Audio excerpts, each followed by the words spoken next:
RS के sir आप सभी का स्वागत करता हूं आपके अपने यूट्यूब चैनल मैथ 6 में। तो चलिए आज बात करेंगे यानी कि पावर डिस्ट्रीब्यूशन यानी कि विद्युत वितरण के सभी प्रश्न को करेंगे जो एग्जाम में बार बार पूछा जाता है और पूछने का संभावना, चाहे कोई भी एग्जाम हो, चाहे यूपीपीसीएल हो, चाहे बिहार टी2 हो, चाहे डीएमआरसी हो, चाहे एलएमआरसी हो। ठीक है, सभी पेपर को इस वीडियो में देखेंगे। अगर आप लोग हमारे चैनल पर नए हैं तो चैनल को जरूर सब्सक्राइब करिएगा। ठीक है, तो चलिए आज का सबसे पहला प्रश्न दिया हुआ है, आरसीसी पोल का प्रयोग डॉट डॉट लाइनों में किया जाता है। तो यानी कि आरसीसी का जो प्रयोग करते हैं लगभग यानी कि 11 किलो वोल्ट तक करते हैं। कितना तक करते हैं? 11 किलो वोल्ट तक करते हैं। और ऐसा ऑप्शन किस में दिया है? तो यानी कि जो है यानी कि ऑप्शन नंबर डी में दिया है और इसका करेक्ट आंसर यानी कि डी हो जाएगा। ठीक है, आरसीसी का प्रयोग किया जाता है यानी कि 11 किलो वोल्ट तक। अब चलिए आज का अगला प्रश्न पे चलते हैं। आज का अगला प्रश्न दिया हुआ है, ये क्वेश्चन जो कि यूपीपीसीएल में भी आया है और पीजीसीएल में भी आया हुआ है। ठीक है, तो चलिए एसीएसआर का यानी कि पूर्ण रूप हमसे पूछ रहा है। तो एसीएसआर का पूर्ण रूप होता है यानी कि एल्युमिनियम। ठीक है, एल्युमिनियम होता है।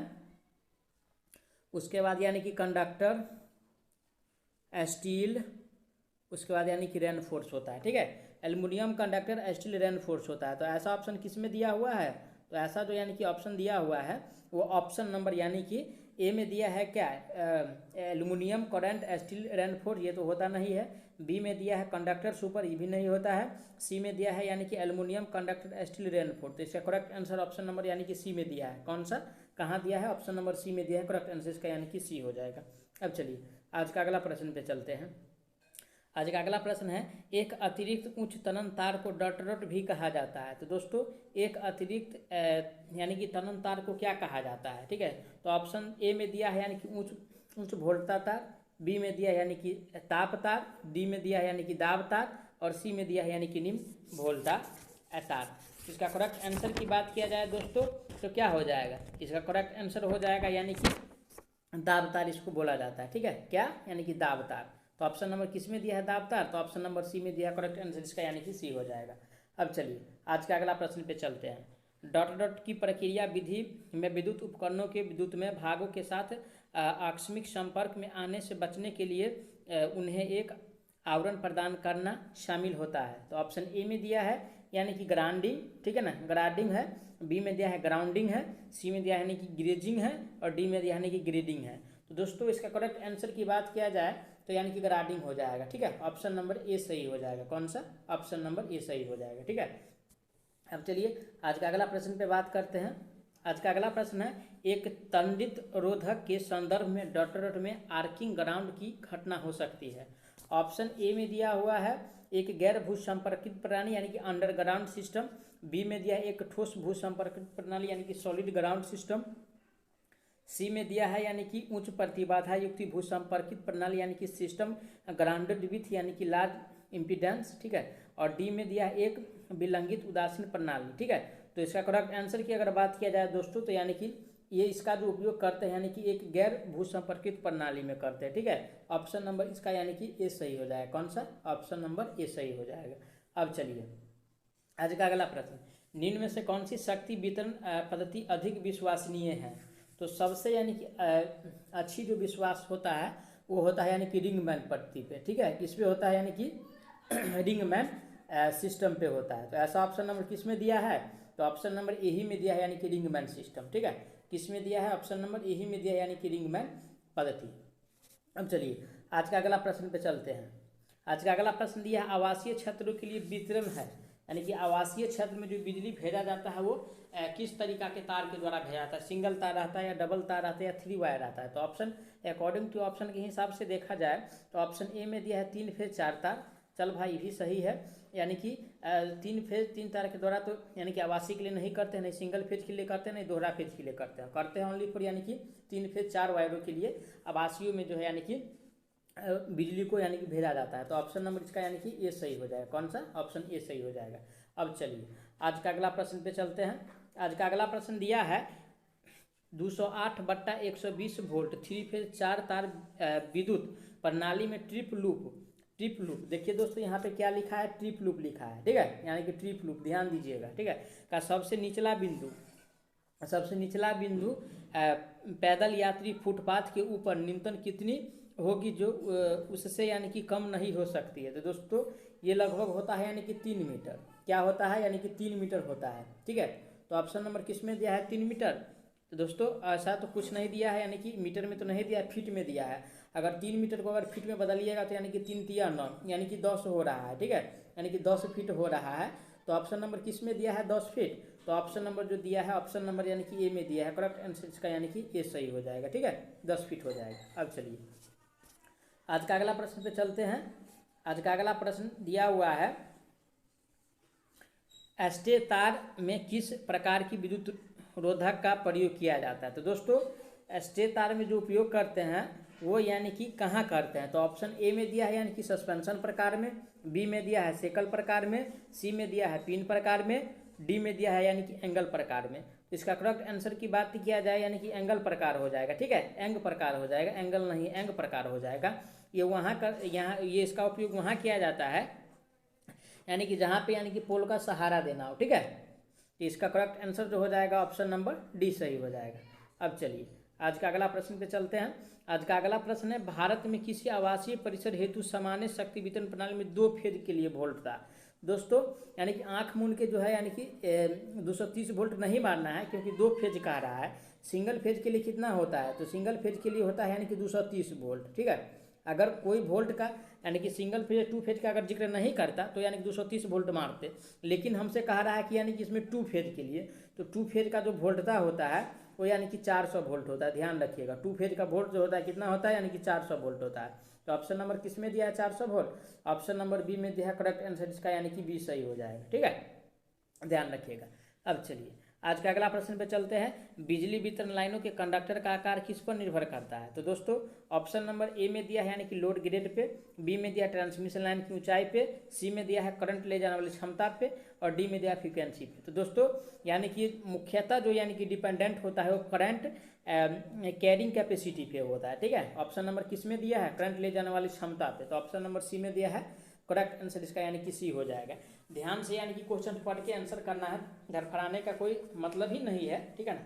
तो चलिए आज का अगला प्रश्न पे बात करते हैं, आरसीसी पोल का प्रयोग डॉटेड लाइनों में किया जाता है।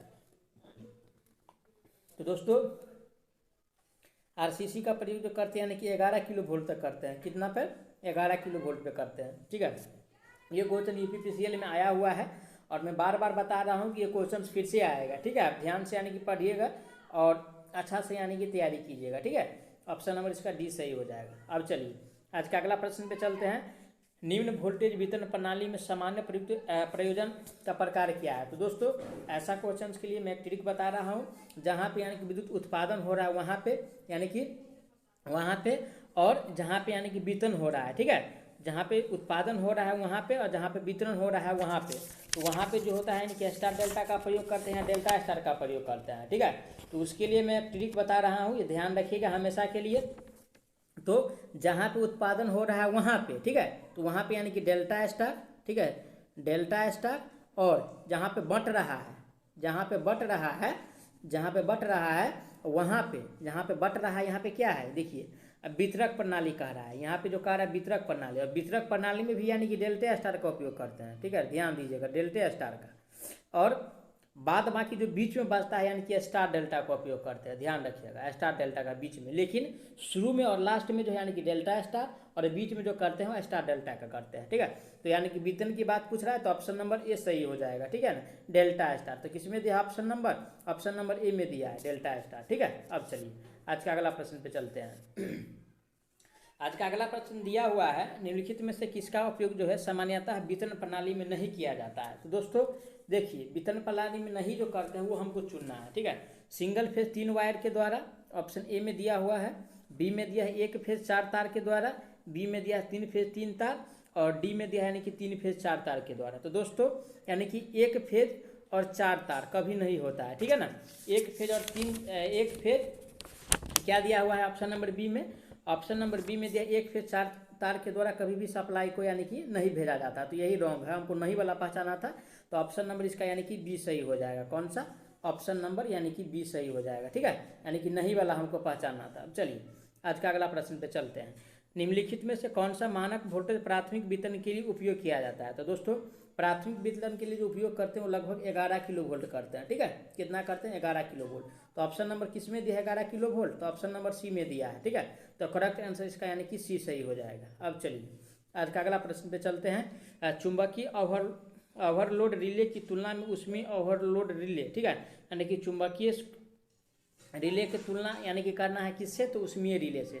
देखिए ऑप्शन नंबर ए में क्या दिया हुआ है? ऑप्शन नंबर ए में दिया अधिक तीव्र होता है और आकार में बड़ा होता है, सी में दिया अधिक धीमी होता है, डी में दिया यानी कि छोटी होता है। तो दोस्तों यानी कि चुंबकीय रिले की अपेक्षा जो होता है यानी कि ऊष्मीय रिले वो यानी कि अधिक धीमे होता है। ठीक है, तो ऑप्शन नंबर इसका यानी कि सी सही हो जाएगा। ठीक है, कौन सा? सी सही हो जाएगा। अब चलिए आज का अगला प्रश्न पे चलते हैं। आज का अगला प्रश्न दिया है नियंत्रण परिपथ में विभिन्न प्रकार की रिले प्रयोग किए जाते हैं। ये नियंत्रण की आवश्यकता के अनुरूप पूर्व निर्धारित अवस्थाओं में परिचालित होते हैं। कुछ रिले विलंबित समय पर परिचालित होने में सक्षम होते हैं। निम्नलिखित में से कौन सी समय विलंबन रिले के रूप में प्रयुक्त होती है? ठीक है, तो विलंबन रिले के रूप में जो प्रयुक्त होता है वो यानी कि रीड रिले। कौन सा? ऑप्शन ए में दिया है रीड रिले, बी में दिया है विद्युत चुंबकीय रिले, सी में दिया है यानी कि कलेप प्रकार की आर्मेचर रिले और डी में दिया है तापीय रिले। तो इसका करेक्ट आंसर की बात किया जाएगा तो कौन सा हो जाएगा? तो इसका करेक्ट आंसर की अगर बात किया जाए दोस्तों तो ऑप्शन नंबर जो होगा यानी कि डी हो जाएगा, यानी कि तापीय रिले का उपयोग करते हैं। कौन सा? यानी कि तापीय रिले का उपयोग करते हैं। ठीक है, ऑप्शन नंबर यानी कि इसका डी सही हो जाएगा। ध्यान से क्वेश्चन को पढ़ के आंसर देना है। अब चलिए आज का अगला प्रश्न, निम्नलिखित में से कौन सा एक तत्क्षणिक रिले है? ठीक है, तत्क्षणिक रिले। तो ऑप्शन ए में दिया है प्रेरण टाइप, बी में स्थानीय कुंडली, सी में दिया स्थायी चुंबक चल कुंडली टाइप और डी में दिया थर्मोकपल। तो इसका करेक्ट आंसर की बात किया जाए दोस्तों तो कौन सा हो जाएगा? इसका करेक्ट आंसर की बात किया जाए दोस्तों तो यानी कि ऑप्शन नंबर यानी कि सी हो जाएगा, स्थायी चुंबक चल कुंडली प्रकार। कौन सा? स्थायी चुंबक यानी कि चल कुंडली प्रकार हो जाएगा। ठीक है, ऑप्शन नंबर यानी कि सी सही हो जाएगा। ठीक है, अब चलिए आज का अगला प्रश्न पे बात करते हैं। परिपथ विजोग सर्किट ब्रेकर और रिले की तुलना में एचआरसी फ्यूज एक बेहतर संरक्षण युक्ति है, तो किस प्रकार का है ये? तो ऑप्शन ए में दिया है विद्युत चुंबकीय प्रतिबलों के विषय में, बी में दिया है ऊष्मीय प्रतिबलों के विषय में, सी में दिया है यानी कि दोनों में और डी में दिया है यानी कि कुल बी में। तो इसका करेक्ट आंसर की बात किया जाए तो यानी कि सी हो जाएगा। ठीक है, ए और बी दोनों में होता है। ठीक है, यानी कि ऑप्शन इसका सी सही हो जाएगा। आज चलिए आज का अगला प्रश्न पे बात करते हैं और आज का आखिरी प्रश्न। अगर आप लोग नए हैं तो चैनल को सब्सक्राइब करके कमेंट जरूर कीजिएगा कि नेक्स्ट चैप्टर का कौन सा यानी कि वीडियो चाहिए। ठीक है, चलिए एक परिपथ विच्छेदक सर्किट ब्रेकर में आर्क को निम्न प्रक्रिया द्वारा पैदा की जाती है। तो ऑप्शन ए में दिया है उत्सर्जन द्वारा, बी में तापीय ऊर्जा द्वारा, सी में परिवर्तन द्वारा, डी में सभी के द्वारा। दोस्तों ये परिवर्तन के द्वारा होता है। ठीक है,